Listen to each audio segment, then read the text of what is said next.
Hi everyone, thank you so much for joining me today. My name is Cynthia, and today I'm sharing with you my project for the month of November for the Ruby and Pearl XO design team.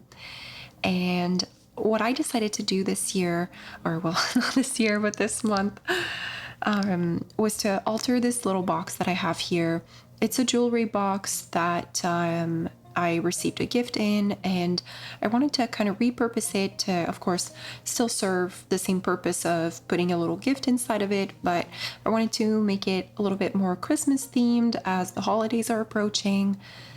And what better way to do that than to use some beautiful Ruby and Pearl XO's printables. Now, these printables that I'm using today are from some previous packs from her, the 2 past years from the Christmas collections she had and still has on her Etsy shop, but she did just come out with a new one. It's called Christmas Morning. I'll have that one listed down below as well. I'm really excited to get creating with that one as well, but for now, these ones are the ones that I had on hand, and I've been awaiting being able to use them again. I really love these packs. I find that even through the year, like some of the imageries I can still use, especially the patterns, they don't overly feel like Christmas. So I feel to me, it feels kind of like a good balance that you can make it thematic, you can make it a little bit less Christmas intense. And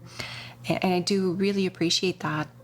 So what I'm going to do here is trim off a couple elements that I'm going to be auditioning, that I'm thinking about using, and then I'll kind of go from there. There is a piece of wallpaper that you can see here. This one I know I really want to use. That's from just a regular wallpaper pack. I'll have that listed down below as well.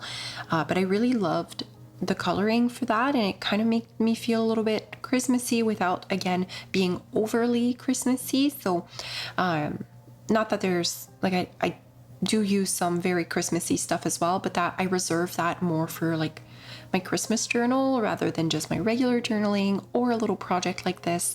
I think these prints are really perfect for that. And this little girl here, she's also not from one of the Christmas kits, but I thought she was so cute with her little letter in her hand, and but not quite the right size for this project.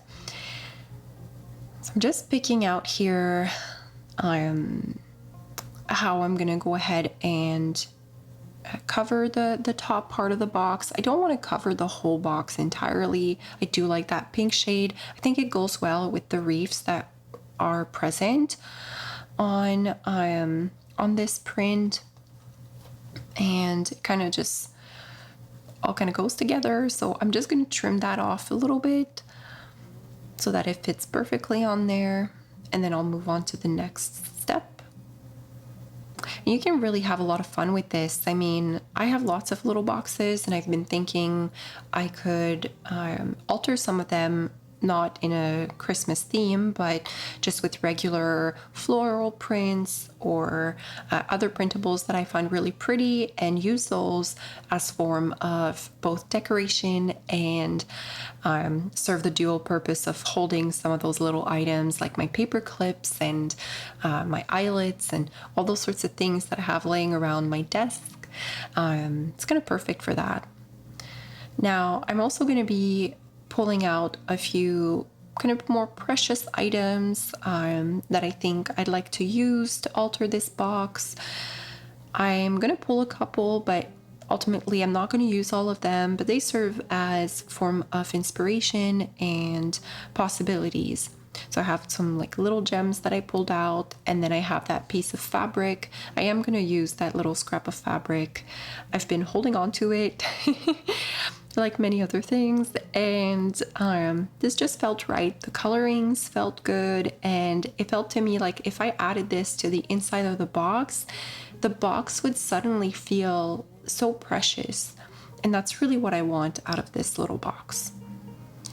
So I'm going to fussy cut around these little girls holding that Merry Christmas sign, just to make them a little bit smaller, because I do want them to fit on top of the box.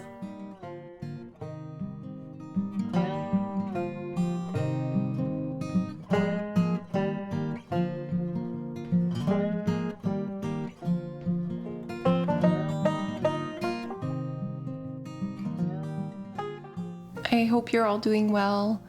I've been really trying. I've been pushing out more videos, but they're videos I filmed a while ago.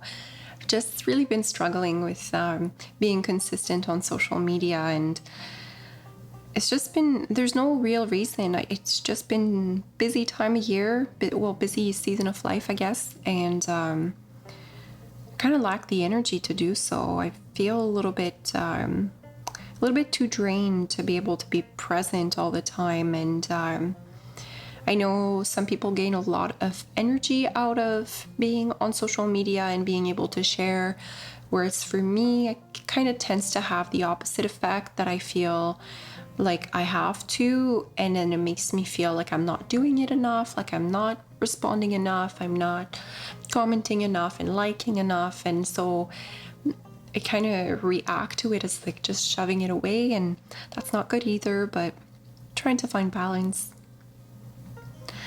Now what I'm doing here is I'm putting some kind of backing the images with a piece of thicker cardstock, and this way the both components are going to feel a little bit more elevated, a little bit more sturdy as well. And for the little girls, what I want to do is, of course, I'm going to be layering them on top of the wallpaper, but I want to attach them in a way that I'll be able to slide in a little note where I can wish whatever it is I may want to wish to the person I'm going to be gifting this little box with a little gift inside of it.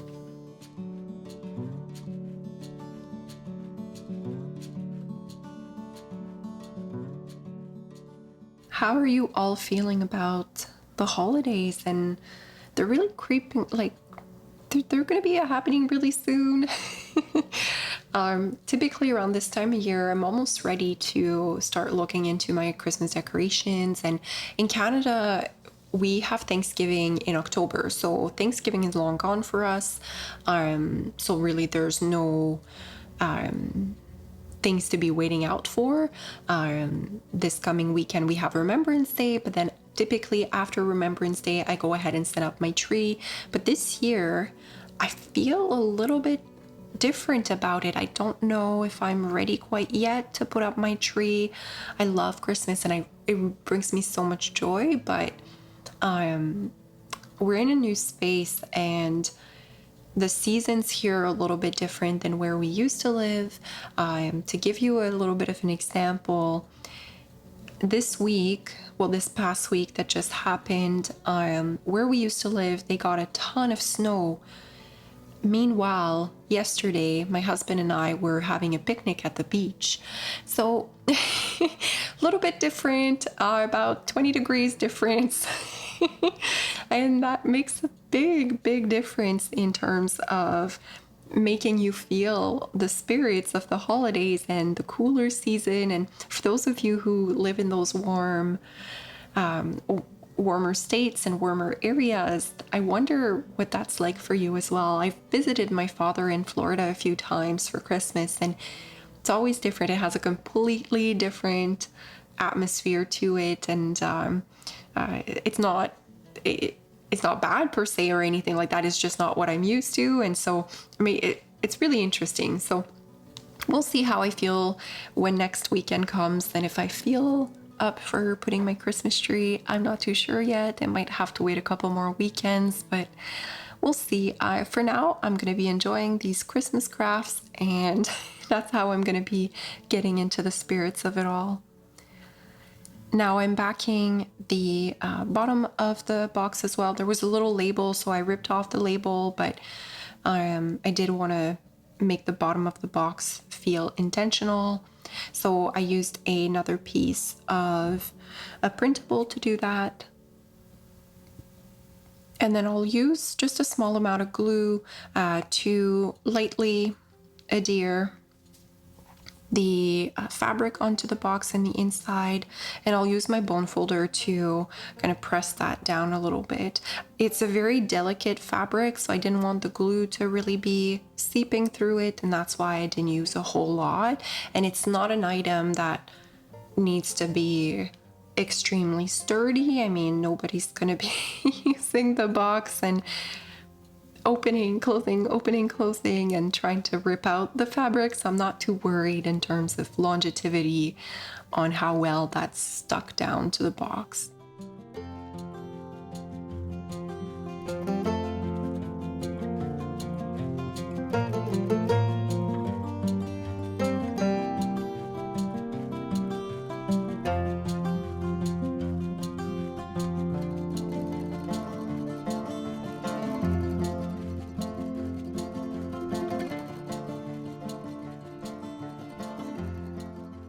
So what I want to do now is I'm going to run this little piece here through my sewing machine, which magically I just did. And I just wanted to add that extra piece of kind of texture to the project and just cutting off the excess threads. And then I'm going to be, before I glue that onto the cover of the box, I want to attach the little girls onto it. I'm going to use some brad clips to do that. And then I'll go ahead and I'll be able to glue the top part. What I'm also going to be adding is a piece of a little ribbon so that the box can be closed fully, so that you don't need to wrap the box or anything like that. It can be either set into a little bag, or of course it can be simply put under the tree with no issues. And just using my owl to go ahead and make those holes before I put my little brad clips in. That's pretty much it for my process here. I'll let you enjoy the rest of it just to some music. There's only a few more minutes of that. And I do wish you all a wonderful day. Thank you so much for being there and for watching and joining me while I'm creating. I hope this inspires you to kind of upcycle some of those items you might have laying around for this season and get creative with how you're gifting gifts. Sometimes I find that just those small alterations to regular items can really make a big difference, and you don't have to break the budget and go all out. Something as simple as this will make it feel so intentional and so precious to whoever would receive it. Again, thank you so much for being here, and I'll speak to you all in my next video. Make sure to check the description box if you have any questions about which items or which kits I'm using in this video. Everything will be listed down there. Thanks so much and have a good one. Bye for now.